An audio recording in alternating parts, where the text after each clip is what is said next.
It's a great feeling to be in a country that really cares about the people and the poor people, and to meet such great, kind people all over the place.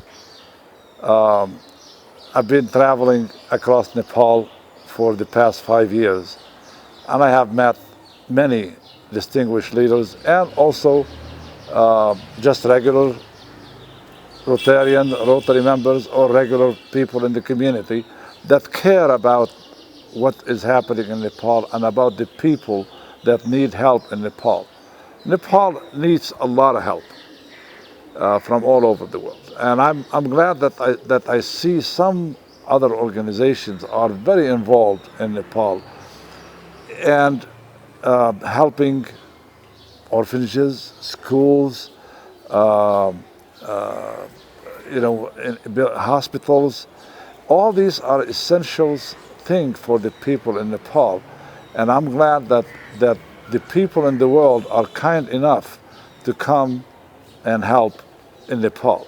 Like yesterday, I met the group from Malaysia, and it makes my heart full of joy to see a 21-year-old girl have the passion to come and help the orphanage houses and the schools over here with the other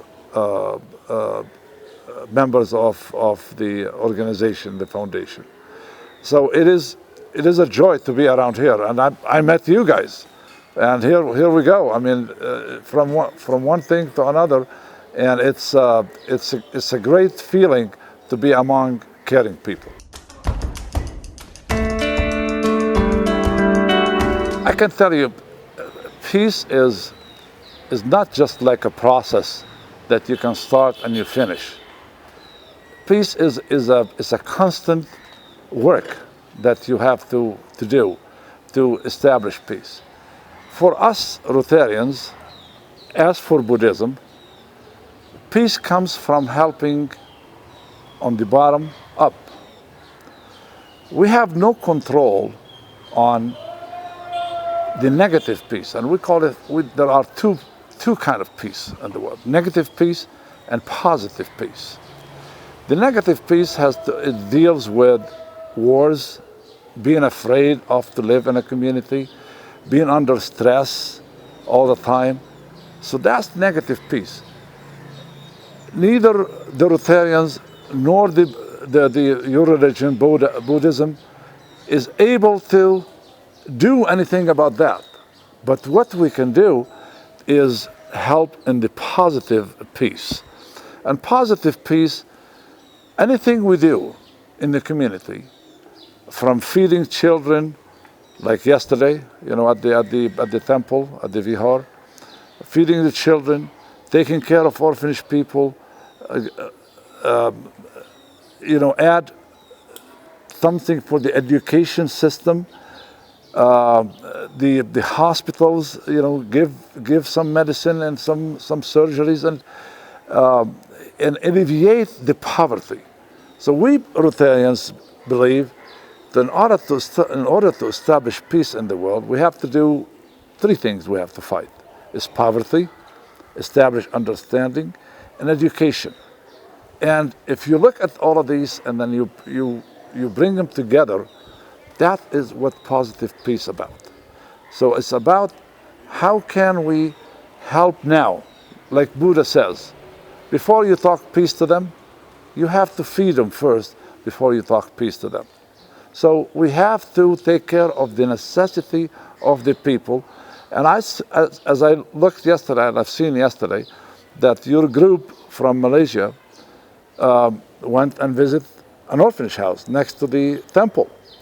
And also they were over there, and the children were eating right among them, and they were eating with the children. So that's the humility, the humbleness that bring us the kindness to people. When we bring kindness to people, then we are establishing peace. And this is the positive peace we talk about. Yes, maybe it is hard, and we probably we can slow motion. It seems like a slow motion, because like Mother Teresa says, if you cannot feed them all, you just feed one. But it is slow motion for us to establish that kind of peace. But at the end, we will establish, if we can establish peace in few families, in few communities, and then that probably will flourish. And I always say, peace starts with us, with me. As long as I do one act of kindness every day, then I am establishing peace in my community, in my house, in my neighborhood, in my community, in my city, in my country, and it will spread all over the world. I don't have to be here in Nepal and India and Lebanon and traveling all over, but God has given me enough to share what I have. And it's about sharing. Peace needs courage. Needs courage and also needs generosity. Generosity from not only from your feeling, from also what you have also. Because by giving back, then alleviating the people in the communities, educating them, you educate young girls and young women, and you show them how they can earn good living, then you give them freedom. You give them self-confidence, you give them integrity. And that's what it's all peace about. It's every corner that we can look in the world. We can work on positive peace, and we can do something about it. Negative peace, who knows? How can we control countries from blowing each other? Us, as young people, as small people, as people in this corner and in this corner of the world, we can establish small peace at a time. And then hopefully that also will be contagious to the world. So, will we succeed? We will probably die before we see all the results in the world for peace. But you know what? It's all about me. Do I feel good about myself doing something about the world? Do you feel good about yourself doing something good in the world? Do the people that were on the temple traveling from Malaysia over there, do they feel good about themselves? They sure do. I look at their faces yesterday. They're full of joy. They're giving, and they're giving the kids. They're giving from their money, and they're giving of their time and leaving their families and coming over here. But they're full of joy. Yet they're cheerful, and they were watching these young kids just eating and taking pictures and joining them and petting them. You see, these children, maybe they never seen their father or their mother, but these people just touched them with their kindness. And that's what's important. It's just maybe one, and maybe more. And everybody does what he can on a small level, or a big level. I look at your temples. You're taking women in there, you're taking children that they don't have a house, and then you're housing them, and then you make them feel good. They feel good about themselves instead of going in the streets. That is peace. You establishing peace in this young women's life, in this children's life, and then you're feeding them, and you're making them feel good about living, not being a servant to somewhere or somebody, or being abused by somewhere sexually or otherwise. I've traveled through Bangladesh, and in one school there were 270 women. Those women, if they were not in that school and getting fed at least one meal and getting educated, they will be forced to get married at 11 or 12 years old. And that's really a sad part about what we're doing in the world, or what's happening in the world. But thank God, people like yourself that care. Buddha, he conquered the world with his kindness. Just kindness, giving kindness, conquered the world. So That's what I believe, myself, I believe in peace. My wife is a doctor. Her name is Dr. Awar. She doesn't practice anymore. She just goes from one country to another with me and with other groups just to help other children or other people in the world to alleviate that little bit of suffering. So what can we do? All you have to do, look from your window every day. You will find something to do and give kindness and make peace.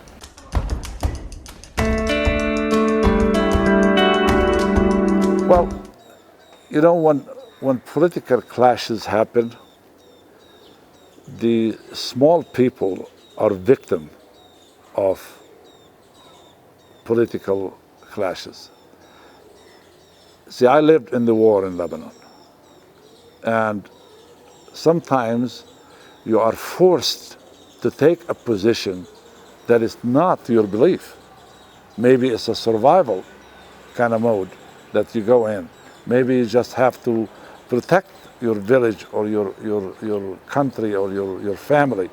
So when it comes to that, then you see we don't have no control of that. Although, yes, we can say, I don't want to fight. But nevertheless, if you don't protect your family, then you get killed, so one way or another. So either you protect yourself and your family and you die proud, or you just die under the steps of somebody with atrocity. The problem in the world we cannot solve is the clashes in the of countries, or religion clashes in the country, or political clashes in the countries, like you see in Yemen right now, like you see in Syria right now, like you see in the Middle East, you see in a lot of parts in the world. It's because of the political unrest. And the political unrest, how can you and me affect it?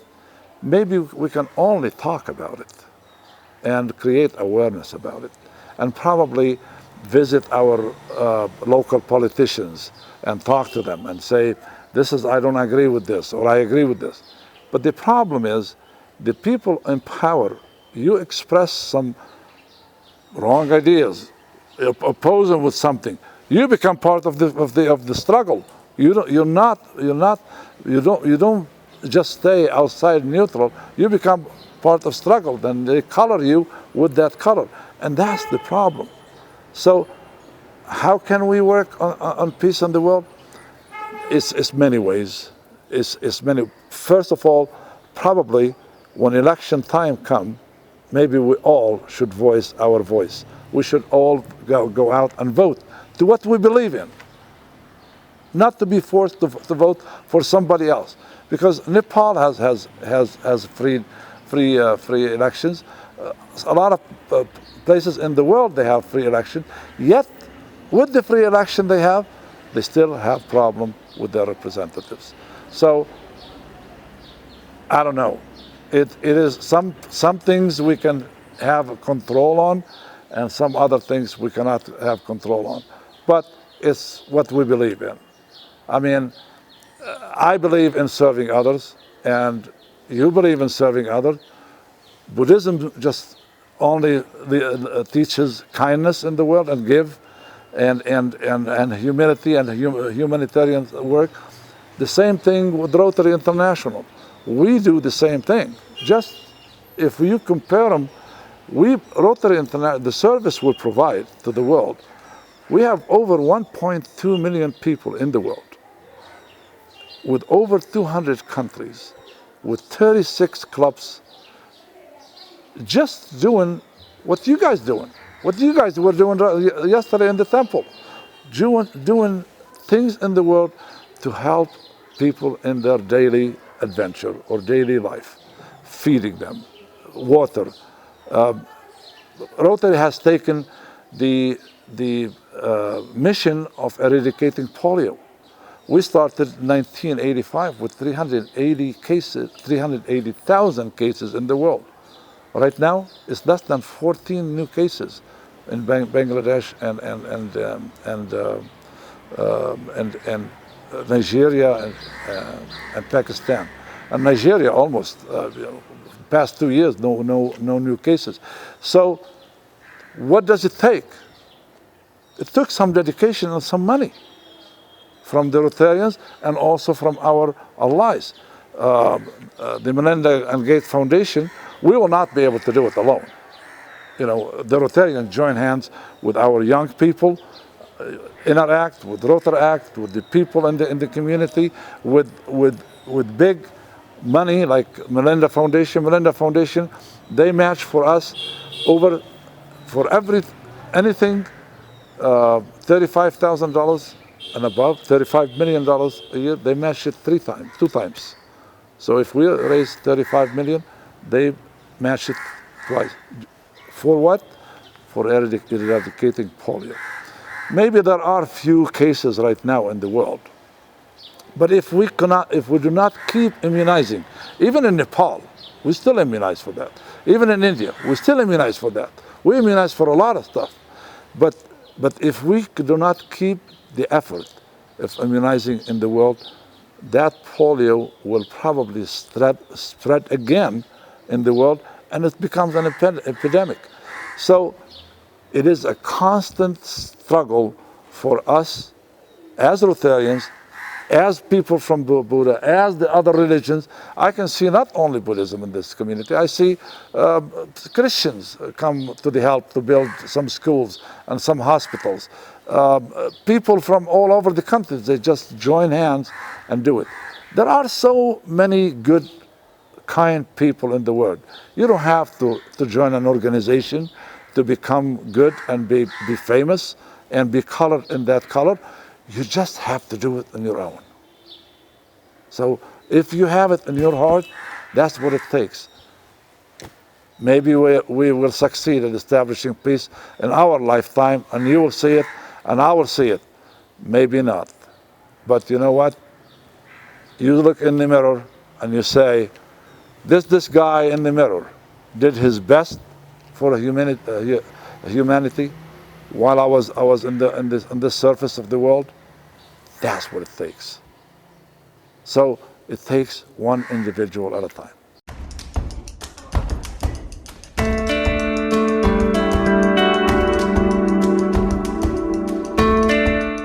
I can tell you, I've been coming to Nepal for the past 5 years, since after the earthquake. I was the district governor in District 5330 in Southern California. When I heard about that, and I see the pictures, it makes my heart ache. So we decided to do something about it. So we had 60 clubs in this district. So I asked all my presidents, all our presidents, to donate one shelter box, which cost about $1,000. They all risen to the cause. They understood the enormity and the pain and suffering of the people in Nepal. They raised, and every club donated $1,000. So we gave to Nepal 60 shelter boxes that year.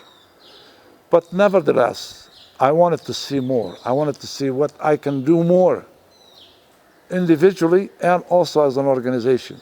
So I come and look, we trained 45 young ladies to become nurses at that time, and they needed the help at that time. So we take them to the villages. Some of those people in the villages, most of these women, because they bend down all the time to plant rice and stuff, they have pain in their knees and in their back. So it's a little shot that we can give them and eliminate the suffering, and then it gives them more perseverance to carry on with their daily life and earn their living. Schools, we decided to help 2 schools, one in Kavri and one in Kathmandu, right here in the suburb of Kathmandu. We just went there yesterday. But I came in and went to that place 3 times. But I go back, and then I ask my people in that country, what can you help? The Vihar. We have helped a lot of people at the temple where we were yesterday. That's actually I call it my first home. And Sister Guruma made me feel like I am family. All the ladies in there and the gentlemen, they made me feel like I am family. They will cook for us all the time. And so, how do I feel about the people in Nepal? The people in Nepal are really kind, generous people. Maybe they are short on money. Maybe they are short on organizational stuff. Maybe they're short on whatever it is. But I am not here to judge the people or judge what they do. We are here to do our best in helping the people in Nepal, and also trying to establish peace through service, through something that we can do something about. And my message to the people in Nepal, I am personally, and our organization, and also the organization which is here. We have 117 clubs in Nepal. India has joined hands with Nepal. I'm here to say a few kind words and invigorate the presidents in this country and in India to become a better servants in the world. So we are working on it from all angles. We're training people and presidents that can do something about it to be helping in the community. And also, when I go back, or we go back, we go and talk to people who has money. And then we bring money. Maybe we're not bringing enough. Maybe we're not fixing everything. But are we making a difference in that little life, in that little orphanage house? Are we making a difference in that little school that have only 15 students? Are we making a difference in the young people, invigorating them? Are we making a difference in making all these people just come together and see that we come from so far away to help? Why don't they help in their community? That's what we're all about. It's not about me and you. It's about what we do. And for the people of Nepal, I love the heck out of the people in Nepal, because everywhere I go, I feel like home. The Rotarians over here make me feel like home. I just met you yesterday. I did not know you from Adam. But you know, it's the vibes, it's the people, how they feel each other. But you are implemented on good things. I will not be sitting in front of you today if it wasn't for you guys, or probably get the message to the world if it wasn't for you. But is that message enough to the world? Maybe we'll do 1%. But if we keep adding 1% every time, then we'll probably get to the 100%. All the big things in the world are made out of small things. And can we give kindness? If we cannot give money, just give kindness. Because human beings they can give endless kindness and love to the world. Because our heart, whatever love you can give, you will never ever run out. So I love the people in Nepal, and I will not quit coming over here and helping them.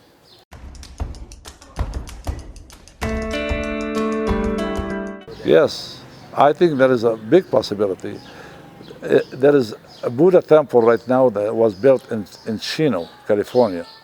It's probably one of the, and then there was one also in New York, built at the same level. There is one also in Delhi. I'm not sure what the name of but I went and visited for a day. But they establishing these big temples in the world, which giving more, they're creating more awareness about why Buddhism. Because Buddhism is probably one of the most peaceful religious or faith that exists on earth. So, and a lot of people in the United States, they're going into meditation, into yoga, into the peaceful things of purifying themselves first and then go to the world. I have not seen, in the past 5 or 10 years, I have seen more movement about Buddhism and meditation and self-control and self-build than ever. So, are you guys succeeding in getting your message out? I think you are. I think you definitely are. Is there any more you can do or we can do to spread the word? There is definitely a space also to be done. It's probably we need to use the social media more. I do not see a lot of social media about Buddhism. I don't. There should be some social media. I am on Facebook Live right now. I have 4,500 people following. Maybe there is 1,000 or 800 that will be watching. Maybe they will share that. But we are sitting over here, 4 of us, 5 of us. But the social media carries it on for 500 or 600 people. And that's probably what we need to do to spread the word about the kindness of Buddhism in the world. Thank you very much. I really appreciate you guys, and I am grateful for you today. Thank you, thank you.